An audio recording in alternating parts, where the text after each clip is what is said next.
প্রথমে যেদিকে নজর রাখবো, রবীন্দ্রনগর কাণ্ডে কিশোরের খোঁজে হন্যে পুলিশ। রবীন্দ্রনগর এলাকায় বিভিন্ন খাল নদীর পারগুলিতে তল্লাশি বিভিন্ন জিন্স কোম্পানিতেও। এই জিন্স কোম্পানিতে শাহেনশাহর চেনা জানা ছিল। 5 জনকে প্রাথমিকভাবে জেরা করে পুলিশ। কিশোরকে খুনের কথা অস্বীকার করেছেন এই 5 জন। তাদের দাবি, মারধরের পর শিশুকে ছেড়ে দেওয়া হয়। খবর পুলিশ সূত্রে।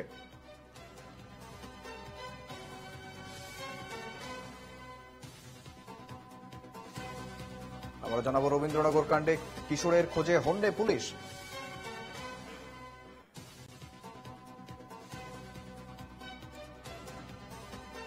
সঙ্গে রয়েছেন প্রতিনিধি বিশ্বজিৎ নস্কর। বিশ্বজিৎ, ঘটনার পর বহুদিন পেরিয়ে গেল, এখনো পর্যন্ত কিশোরকে খুঁজে পাওয়া যায়নি, তার খোঁজে রীতিমতো হন্যে পুলিশ। বিশ্বজিৎ, দেখো শুভেন্দু, একদমই তাই। গত শুক্রবার সন্তোষপুরের ওই কারখানায় মোবাইল ফোন চুরির অপবাদ দিয়ে এক নাবালকের উপর পৈশাচিক নির্যাতন করা হয়। উল্টো করে ঝুলিয়ে বিদ্যুতের শক দেওয়া হয় উত্তর দিনাজপুরের ইসলামপুরের বাসিন্দা ওই নাবালককে। শুধু তাই নয়, ঘটনার পর থেকে নাবালকের খোঁজ নেই। কারখানার মালিক শাহেনশাহ নাবালকের বাবাকে ফোন করে বলে, ছেলেকে ফেরত পেতে গেলে দিতে হবে 2 লক্ষ টাকা। সেই ঘটনার ভিডিও ভাইরাল হতেই চাঞ্চল্য ছড়ায়। তৎপর হয় মহেশতলার রবীন্দ্রনগর থানার পুলিশ।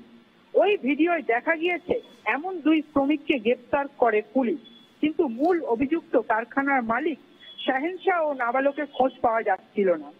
বৃহস্পতিবার মুম্বাইয়ের কল্যাণ থেকে গ্রেপ্তার মহেশতলা কাণ্ডের প্রধান অভিযুক্ত শাহেনশাহ। গ্রেপ্তার তার আরো 2 ঘনিষ্ঠ।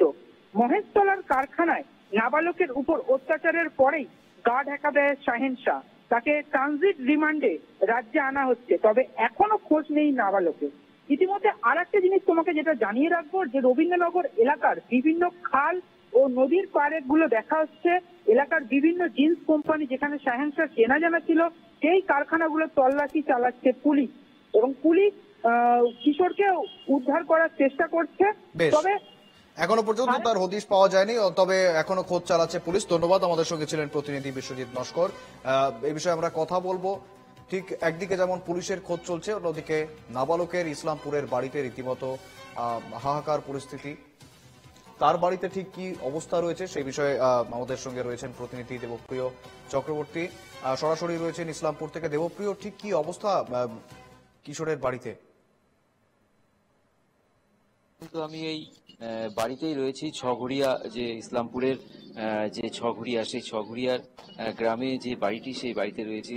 যে কিশোর হচ্ছে সেই জিন্স ফ্যাক্টরিতে কাজ করছিল, এবং তার যে ভাইরাল ভিডিওটি পাওয়া গেছে, এবং তারপরে তার পরিবারে কিন্তু একটা শোকের ছায়া এই মুহূর্তে তুমি দেখতে পাচ্ছ। যে বাড়ির সাধারণ মানুষ যারা, তারা কিন্তু এই মুহূর্তে এসব বসে রয়েছে। তার মা এবং তার বাবা, তুমি দেখতে পাচ্ছ যে এই মুহূর্তে প্রচন্ডই শোকাগত। এবং আমরা একটু স্থানীয় বাসিন্দা এবং তাদের সঙ্গে কথা বলে নেব। দাদা, কি অবস্থা এখন যদি একটু বলেন আপনাদের, এবং এখন কি এসছে বা কি খবর পেয়েছেন শিশুর, সেই नाबालक? এখন তো শিশুর খবর পেলে না। এখন क्या बोलते हैं, शिशु का मिला नहीं है। ठीक है, शिशु अभी जो अपना जो नाबालक है उसको क्या किया क्या नहीं किया আপনার গ্রামের হয়, তার জন্য আমি নাবালককে মিলছে না। কি করছে কি না করছে, কি অবস্থা আছে কি অবস্থা না আছে, খাইছে না খাইছে, ওই অবস্থা নাই। এখন আসামিকে ধরা মিলছে, একটা আসামিকে, মেন আসামিকে আমি ধরা পাইছে না, যার নাম আছে ফারুক। ফারুকের নামে আসামিকে এখন পুলিশ শাসন পুরো কাজ করছে, এখন আবার ধরা পাচ্ছে না। আমি ধরানোর কোশিশে আছে, অনেক কোশিশ আছে, আমি সব কাজ হয়ে যাবে। আবার আমি কিছু চাই না, আমাকে খালি বাচ্চা চাই। এখন আমার ইনসাফ চাই, ইনসাফ যেন সত্যি ইনসাফ মিলে গরিব মানুষ। আমরা এই বাবার সঙ্গে একটু কথা বলে নিতে চাইবো, যে মনে যদি এখন বলেন, এবং কি খবর পেয়েছেন এখনো? মিলেনি খবর। হ্যাঁ,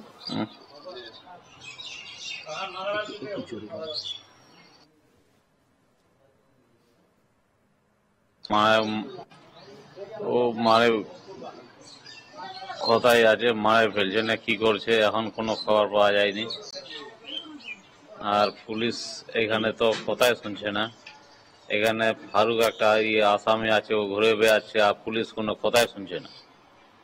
এখানকার পুলিশ হয়তো পয়সা খাচ্ছে না কি করছে, ওই জন্য কথাই শুনে না এখানে পুলিশ। ওই জন্য আমার কি বলবো, আর আমার গরিব মানুষ খাটে খুটে খাই, এখন আমি কাজ করতে পারি না, বেমারে, ওই জন্য বাচ্চার সন্ধ্যা আমি এখন বলতে পারছি না। আর আমার বেমারিটা এখন বাড়ে গেছে একদম। আপনি কি করেন? আমি মজদুরি করি। এখন আপনার কি চাইছেন? এখন চাচ্ছি আমরা এটাই, আমার ছেলেকে চাই 1 নম্বর, আর 2 নম্বর ওকে 5 জন মারছে, ও 5 জনকে ফাঁসি চাই, তারপরে আমার দিলটা শান্তি হবে। পুলিশ তো কালকে ধরেছে দুজন। হ্যাঁ ধরছে, মানে ও কলকাতার পুলিশ ধরছে, এখানকার তো ধরে নাই। এখানকার পুলিশ তো ও তো ওখানে জিন্সের ফ্যাক্টরিতে কাজ করতো। হ্যাঁ ইসের কাজ করে, ওয়াশের কাজ করছিল। হ্যাঁ দেখো, একদমই যেটা আমরা কথা বলার চেষ্টা করব এই মুহূর্তে তার বৌদির সঙ্গে, এবং কি অবস্থা এখন, কি খবর এখন পেয়েছেন? দাদা আসামিরা তো ধরা হয়েছে, এখনো তো খোঁজ খবর নাই কেন। আপনার কি হয়? আমি ভাজ হব, আমার দেবর হবে। আচ্ছা, কবে কি ছিল এবং কি মানে কি খবরটা এখন অব্দি পেলেন যদি একটু বলেন। এখন তো কোনো খবর নাই, কালকে পেয়েছি আসামিলাকে ধরা হয়েছে। বাচ্চার তো কোনো খোঁজ খবর নাই এখনো। এটাই। আর পুলিশ তো কাজ করছে, কি মনে হয়? পুলিশ কাজ করছে, এখনো তো খবরটা নাই, তো পুলিশ আর কোন কাজ বলছি করেছে। যে এখন আপনাদের মনের অবস্থা কি যদি একটু বলেন, এবং আমি কি খবরটা ছেলেটা পালে ভালো হয়, ওইটাই ছেলেটার জন্য।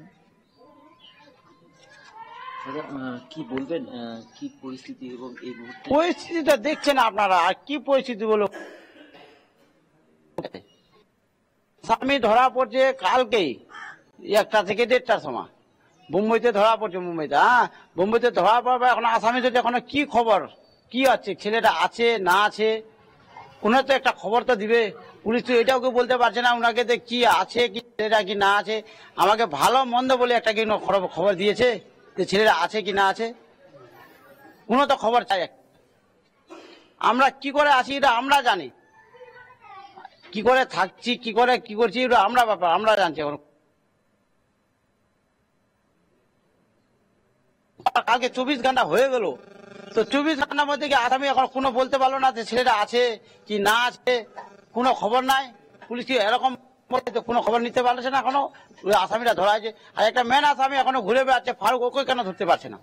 ও বড় ভাইটাকে কেন ধরতে পারছে না, কি হয়েছে এখন? অর্থাৎ পরিবার যথেষ্ট উদ্বেগে রয়েছে, আমরা সেই বক্তব্য সরাসরি শোনাচ্ছিলাম। পাশাপাশি পুলিশের ভূমিকা নিয়েও কিন্তু রীতিমতো ক্ষোভ পরিবারের মধ্যে। এখনো পর্যন্ত তাদের কোনো খোঁজ খবর দেওয়া হয়নি। কোথায় রয়েছে নির্যাতিত নাবালক, কোথায় রয়েছে তার হদিশ এখনো পর্যন্ত পাওয়া যায়নি। স্বাভাবিকভাবেই উদ্বেগে রয়েছে ইসলামপুরে তার পরিবার। আমাদের সঙ্গে ছিল সরাসরি আমাদের প্রতিনিধি দেবব্রত চক্রবর্তী। ধন্যবাদ তোমায় দেবব্রত।